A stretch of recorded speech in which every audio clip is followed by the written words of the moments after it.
أعوذ بالله من الشيطان الرجيم. بسم الله الرحمن الرحيم. وإذ أنجيناكم من آل فرعون يسومونكم سوء العذاب يقتلون أبناءكم ويستحيون نساءكم وفي ذلكم بلاء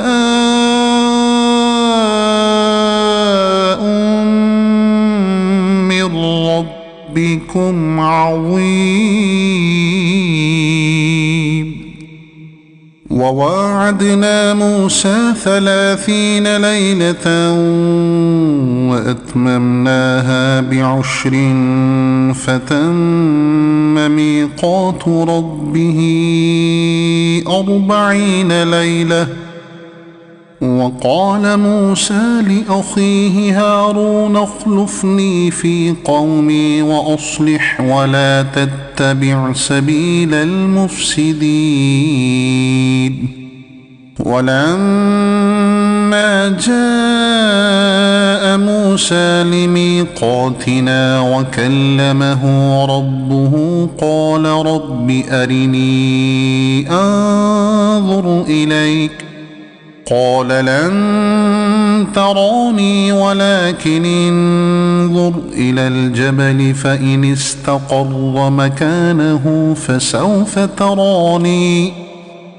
فلما تجلى ربه للجبل جعله دكا وخر موسى صعقا. فلما أفاق قال سبحانك تبت إليك وأنا أول المؤمنين. قال يا موسى إني اصطفيتك على الناس برسالاتي وبكلامي فخذ ما آتيتك وكن من الشاكرين. وكتبنا له في الألواح من كل شيء موعظة وتفصيلا لكل شيء فخذها بقوة وأمر قومك يأخذوا بأحسنها سأريكم دار الفاسقين.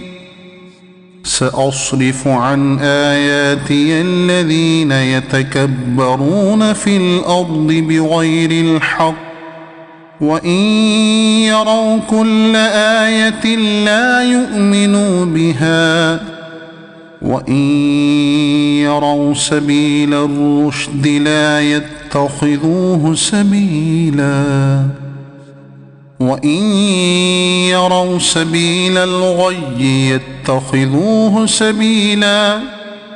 ذلك بأنهم كذبوا بآياتنا وكانوا عنها غافلين. والذين كذبوا بآياتنا ولقاء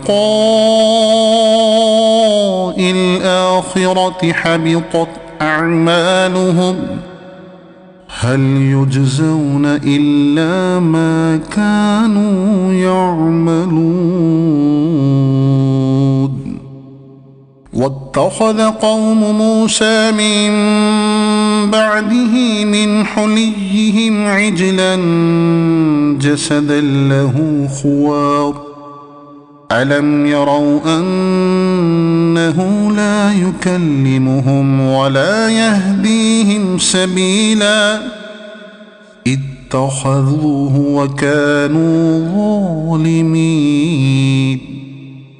ولما فلما سقط في أيديهم ورأوا أنهم قد ضلوا قالوا لئن لم يرحمنا ربنا ويغفر لنا لنكونن من الخاسرين.